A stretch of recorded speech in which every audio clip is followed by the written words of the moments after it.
Hello friend, welcome back to my channel Fagu Pallab. তো সকাল থেকে এই ব্লগটা চা দিয়ে শুরু করলাম, কারণ আমরা আজকে গ্যাংটক ছেড়ে আমরা দার্জিলিংয়ের দিকে যাচ্ছি। আর প্রচুর বৃষ্টি পড়ছিল, ওই জন্য আমাদের বেরোতেও একটু দেরি হয়ে গিয়েছিল। তো সকাল সকালে একটু চা খেয়ে আমরা বেরিয়ে গেলাম। সকালে ব্রেকফাস্ট করিনি, সব পার্সেল করে দিয়েছিল, রাস্তায় কোথাও দাঁড়িয়ে দিয়ে দেবে, ওখানে খেয়ে নেব।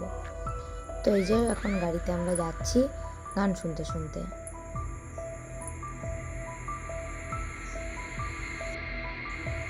তো আমরা প্রায় অনেকক্ষণ পর আমরা দার্জিলিং ঢুকে গিয়েছি।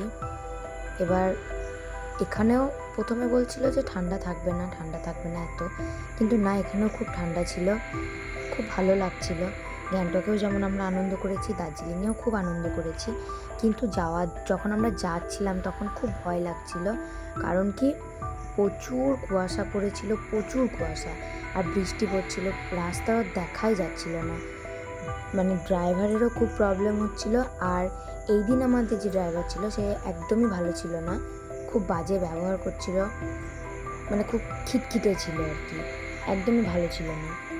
আমরা যে কদিন আসা যাওয়া করেছি তার মধ্যে এই একমাত্র আমাদের বাজে ড্রাইভার ছিল।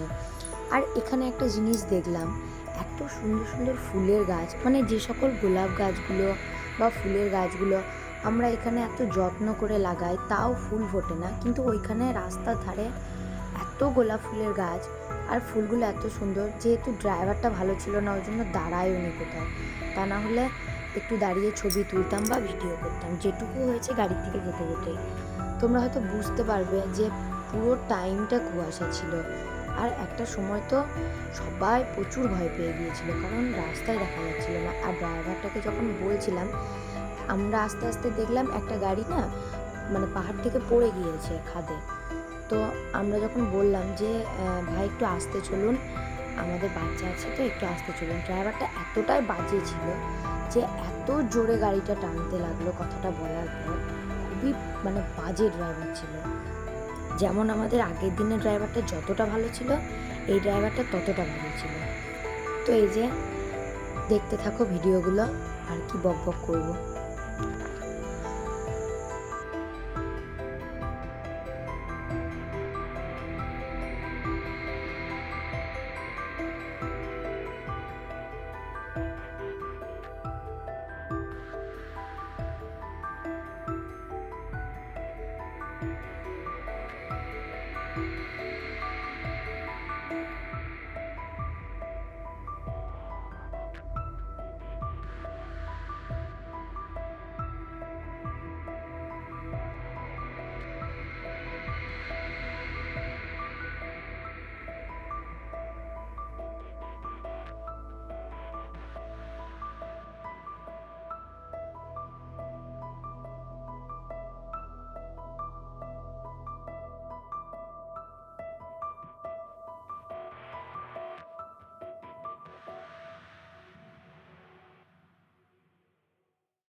Hello friend, welcome back to my channel Fagu Pallab. তো আজকে আমাদের দার্জিলিংয়ের শেষ দিন। এই কটার দিন খুব ঘুরলাম আর প্রচুর ব্লগ করেছি আর প্রচুর করিনি। তো আজকে আমরা যাব টাইগার হিল দেখতে। এখন বাজছে প্রায় 3:30। আমরা উঠেছি প্রায় 3টে নাগাদ। তো তারপরে ফ্রেশ হয়েছি, চেঞ্জ করেছি।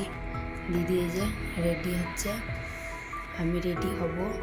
আর পল্লব এখন ওয়াশরুমে গেছে, মানে ঠিকঠাক ফ্রেশ হয়ে নেই। জিজু ফ্রেশ হচ্ছে, বাবা মারা সবাই উঠছে। তো চলো দেখা যাক কখন গাড়ি আসে, কখন বেরোয়। তো আমাদেরকে টাইম দিয়েছে প্রায় 4:45 নাগাদ। দেখা যাক। তো আমরা প্রায় রেডি। তো চলো ভিডিওটা দেখতে থাকো। তো এটা যেহেতু আবার পরের দিনের ভিডিও, মানে সেদিন আর কোনো ভিডিও করিনি আমি ঘুরতে গিয়েছিলাম বাট ভিডিও করিনি। সেদিন ভোরে আমরা যখন বেরোলাম এত বৃষ্টি পড়ছিল যে আমরা কোথাও নেমে দেখতেই পারিনি। মানে ওই ছাতা নিয়ে একটু একটু যা দেখেছিলাম, দিয়ে আবার আমরা ঘুরে চলে এসেছিলাম, বৃষ্টিতে ভিজিনি। এসে ঘরে সবাই মিলে তো আমরা বাড়ি এসে আবার একটু ঘুমিয়েছিলাম। আর এই যে দেখো আমাদের হোটেলের সামনে থেকে ভিউটা দেখো, জাস্ট অসাধারণ। মানে এটা আমার রুম ছিল, আমাদের জানলাটা খুলে জাস্ট এত সুন্দর কিছু দেখা যায়। তো আমার দিদি ওই পাশের রুম থেকে জ্বালাবার জন্য ফোন করেছিল যে ব্রেকফাস্ট রেডি হয়ে গিয়েছে, নিচে এসো। তো ওটা মিথ্যা করেছিল। তারপরে সত্যি সত্যি ব্রেকফাস্ট রেডি হয়েছিল, আমরা খেতে নেমেছিলাম। খেয়ে দিয়ে তারপরে আমরা রেডি হয়ে আবার দার্জিলিংয়ে পুরোটা ঘুরতে যাওয়ার কথা ছিল, ওই চাটা তুলতে করতে ওইগুলো সব। তো এই যে আমি একটা জিনিস ভুলে গিয়েছিলাম, তাই আবার আমি এলাম।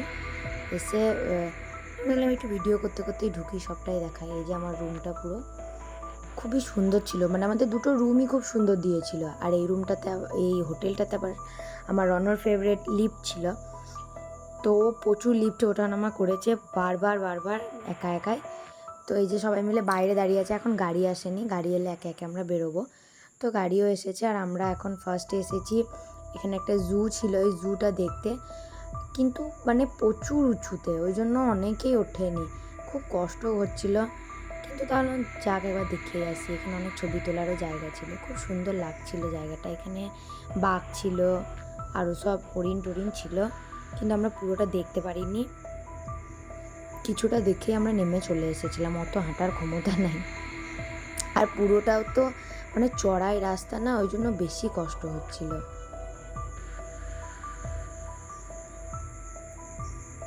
আর অবস্থা প্রচুর খারাপ, মানে দার্জিলিং গেলে বা গ্যাংটক গেলে পায়ে চাকা লাগিয়ে যেতে হবে, এরকম একটা ব্যাপার।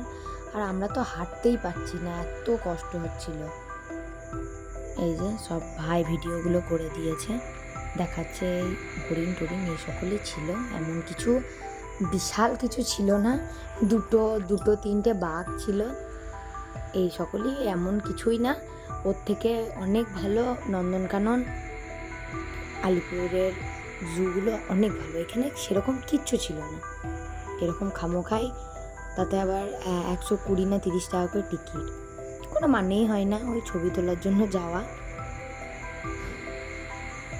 আর এখানে একটা বাঘ ছিল, বাঘটা বেরিয়েছে নাকি কে জানে, সবাই ওইগুলোই দেখছে। এই যে বাঘটা এদিক ওদিক করে হেঁটে বেড়াচ্ছে, এই যে একটা বাঘ ছিল, এইটাই সবাই দেখছিল দাঁড়িয়ে দাঁড়িয়ে, আর কিছুই ছিল না সেরকম দেখার মতো। তো তারপরে আমরা ওইখান থেকে বেরিয়ে সবাই মিলে বললো আর কোথাও যাই আর না যাই, ওই টি গার্ডেন একবার নিয়ে যেতে হবে, ওখানে সবাই এই যে ড্রেস পরবে, ছবি তুলবে, ওই জন্য তা নিয়েও এসেছিলো। আমরা এখানে অনেক ছবি তুলেছি, ভিডিও করেছি। আর এখানে বারবার করে বলে দেওয়া ছিল যে চায়ের পাতা তুললে 500 টাকা ফাইন। তো আমি কোনো কিছুই শুনিনি, আমি প্রচুর চায়ের পাতা তুলেছিলাম, কিন্তু যেহেতু ঝুড়িটা দিয়ে দিয়েছিলাম, ঝুড়িটার সাথেও দিয়ে ওই সব চা পাতাগুলো দিয়ে দিয়েছিলাম। অনেকে মানে দিদিরা সব ভয়ে ভয়ে তুলছিল না, কিন্তু আমি অনেক তুলেছি। আর মেয়েটি মানে কোনো মতে টাওয়ারই আসছিল না যে একটু ভিডিও করব বা কিছু দিয়ে। তো তারপরে এখানে আর একটা মিউজিয়াম বলছিল, তো এখানে কিছুই আমি দেখতে পাইনি মিউজিয়ামে, শুধু এই উঠেই গেলাম। সিস্টার নিবেদিতার এটা বললো যে মিউজিয়াম, ওরাই বললো। তা সেরকমভাবে কিছুই দেখতে পাইনি, ওই উঠেছিলাম, একটু ছবি তুললাম, ওপর থেকে খুব সুন্দর ছবি আসছিল, ওই জন্য একটু ছবি তুললাম আর একটু ভিডিওও করেছি।